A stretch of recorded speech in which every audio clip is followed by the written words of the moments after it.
সকল নিরাপত্তা তিনি পেয়েছেন। বরং উনি আসার 13 দিন পর শহীদ জিয়াউর রহমান শহীদ হলেন। এগুলো কিন্তু মানুষ ভুলে যায়নি, এগুলো সকলেই মানুষের মনে আছে।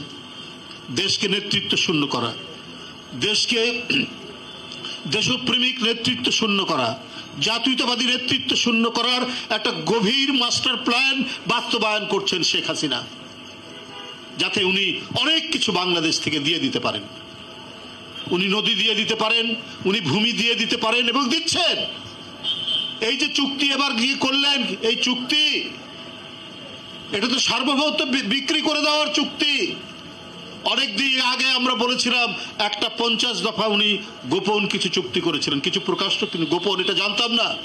এখন প্রকাশ পাচ্ছে দিনকে দিন, কারণ 2014 অবৈধভাবে তিনি ক্ষমতায় এসছেন, 2018, 2024 এই যে আপনার একটা প্রহসন, আমরা আর মামুদের নির্বাচন করে তিনি প্রথমেই গ্যারান্টি পান হচ্ছে ভারতের কাছ থেকে।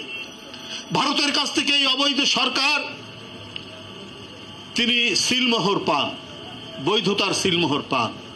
আর সেই কারণেই কি জন্য পান, এমনিতে আর দেবে না ভারত। ভারত নিজের স্বার্থ রক্ষা করা ছাড়া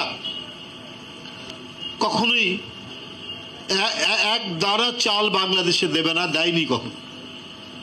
তাহলে শেখ হাসিনাকে দিচ্ছেন কেন? তার অবৈধ সরকার সবাই জানে, তার দেশের রাজনীতিবিদরাও বলছে যে ভারতের নির্বাচন, মোদির নির্বাচন যেমন অন্যান্য দেশ, বাংলাদেশ, পাকিস্তান যে ধরনের নির্বাচন হয়, অর্থাৎ এখানে যে একটা ডামি নির্বাচন হয়, ভোটারবিহীন নির্বাচন হয়, এটা কিন্তু ভারতও জানে, ভারতের নেতৃবৃন্দরাও বলছেন।